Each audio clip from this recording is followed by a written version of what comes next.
memiliki peran penting dalam menjaga pertahanan dan kedaulatan negara. TNI pun dilengkapi dengan pasukan elit yang punya keunggulan dan kemampuan khusus di 3 matra. Setiap matra memiliki pasukan elit atau khusus. Pasukan ini dibentuk untuk mengemban tugas dan tanggung jawab yang lebih besar. Pasukan elit Angkatan Darat, Angkatan Laut, Angkatan Udara memiliki kekuatan serta kemampuan yang khas dalam menghadapi berbagai ancaman. Mereka dilatih cara kepemimpinan hingga teknik bertahan hidup di setiap situasi dan kondisi. Berikut 6 pasukan elit yang dimiliki TNI beserta ciri khas dan kemampuan khususnya. Kopassus, Korps Baret Merah. Begitu publik mengenal pasukan elit ini. Hal ini lantaran baret berwarna merah yang menjadi ciri khas pasukan khusus TNI Angkatan Darat yang didirikan pada 16 April 1952 tersebut. Kopassus merupakan akronim dari Komando Pasukan Khusus. Anggota Kopassus dibekali sejumlah kemampuan khusus, diantaranya bisa bergerak cepat dalam setiap medan, menembak cepat, pengintaian, dan anti-teror. Moto yang dimiliki Kopassus adalah berani, benar, dan berhasil. Cikal bakal terbentuknya Kopassus diawali dari Kesatuan Komando Tentara Teritorium 3 Siliwangi yang bertugas menumpas Republik Maluku Selatan di Maluku pada 16 April 1952. Sejumlah operasi berhasil dilakukan Kopassus, yakni penumpasan DITII, Operasi Militer PRRI, Permesta, Operasi Trikora, Operasi Dwikora, penumpasan G30 SPKI, Perpara di Irian Barat, Operasi Seroja di Timor Timur. Kopassus juga berhasil melakukan operasi pembebasan di luar negeri, salah satunya penyanderaan di Bandara Don Muang, Thailand, Woyla. Kopaska. Kopaska, Komandan Pasukan Kata, merupakan pasukan elit TNI Angkatan Laut yang berdiri atas arahan Presiden Soekarno. Saat itu Soekarno memberi arahan untuk mendukung kampanye pembebasan Irian Barat pada 31 Maret 1962 dengan mendirikan Kopaska. Ciri khas prajurit Kopaska ditandai dengan baret berwarna merah marun.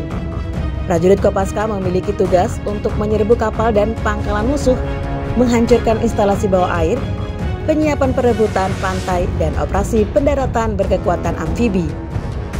Selain dituntut memiliki kemampuan dominan di lingkup maritim, prajurit Kopaska juga harus memiliki kemampuan dasar lainnya seperti terjun payung dan menembak. Hal ini sebagai bekal bagi prajurit ketika ditugaskan bertempur, tidak hanya di lautan melainkan juga di puncak gunung. Kopaska memiliki semboyan Tanhana Wigna Tansirna. Semboyan ini memiliki arti tak ada rintangan yang tak dapat diatasi. Denjaka. Pasukan elit ini memiliki nama lengkap Detasemen Piala Mangkara, dikenal publik dengan nama Denjaka. Pasukan milik TNI Angkatan Laut ini dibentuk pada November 1982. Namun saat itu belum bernama Denjaka, melainkan pasukan khusus Angkatan Laut Pasusla. Pasukan ini dibentuk untuk menanggulangi ancaman aspek laut, yakni terorisme, sabotase, dan lainnya. Para prajurit yang direkrut masuk Pasusla diantaranya personel Batalion Intai Amfibi, Yontai Fit, dan Kopaska.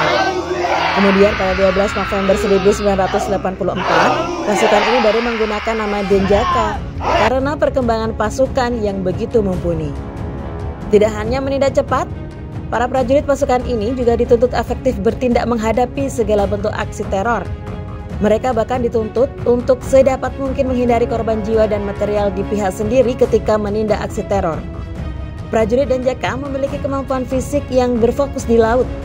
Mereka dituntut menguasai kemampuan seperti pencapaian sasaran lewat teknik lintas udara, penguasaan metode bawah air, dan lintas atas air senyap.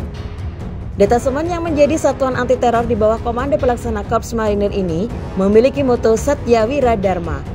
Ciri khas pasukan ini yaitu pada seragam hitam lengkap dengan baret ungu. Paskas. Pasukan elit berikutnya yakni Korps Pasukan Khas atau Paskas yang dimiliki oleh TNI Angkatan Udara. Paskas adalah pasukan tempur yang bersifat infanteri dengan format organisasi tempur yang khas bagi kebutuhan matra udara. Pasukan ini memiliki kemampuan terjun payung militer. Ciri khas pasukan elit ini yaitu pada baret warna jingganya. Paskas lahir pada 17 Oktober 1947, ditandai dengan penerjunan 13 anggotanya dengan pesawat Dakota RI-002 di Kota Waringin, Kalimantan Tengah. Sebelum lanjut videonya, jangan lupa klik tombol like dan subscribe ya. Tontaipur. Pasukan elit ini bernama lengkap Satuan Peleton Intai Tempur. Pasukan ini termasuk dalam Komando Strategi Angkatan Darat atau Kostrad. Awalnya dinamai Peleton Intai Keamanan Tontaikam Brigade. Hingga akhirnya dijadikan Peleton Intai Timur pada 2005 ditingkatkan menjadi Kompi Taipur. Prajuritnya memiliki keahlian khas, yaitu melakukan infiltrasi ke jantung musuh secara senyap untuk sabotase. Adapun prioritas tugas yang diberikan kepada para prajurit biasanya di gunung dan kota. Namun, prajurit pasukan elit ini pernah terlibat dalam misi pembebasan kapal MV Sinar Kudus di Somalia pada 2011. Ciri khas pasukan ini yaitu senjata berupa senapan serbu, pistol, sangkur, dan sniper. Tak hanya itu, para prajuritnya juga dibekali senjata berupa sumpit yang dilengkapi jarum beracun. Biasanya racun berasal dari getah pohon atau bisa ular. Yontai Vip memiliki semboyan Maya Netra Yamadipati. Mana semboyan ini bergerak dengan cepat, rahasia, dan mematikan dalam setiap pertempuran.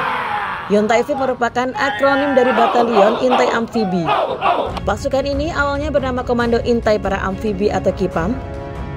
Tugas Yontai Vip yaitu membina dan menyediakan kekuatan amfibi maupun darat. Selain itu, tugas para prajuritnya yaitu melakukan operasi khusus dalam pelaksanaan operasi amfibi dan satuan tugas TNI Angkatan Laut. Ciri khas Yontai Vip yaitu prajuritnya memakai baret ungu khas marinir. Akan tetapi, Yontai Vip berbeda dengan marinir yang pada umumnya menggunakan brevet trimedia di samping Pataka Korps Marinir. Nah, gimana sob? Semoga video ini bisa bermanfaat buat kalian semua ya. Jangan lupa tuliskan komentar kalian di bawah ini ya. Lalu klik tombol like dan subscribe ya. Sampai jumpa. Back zone!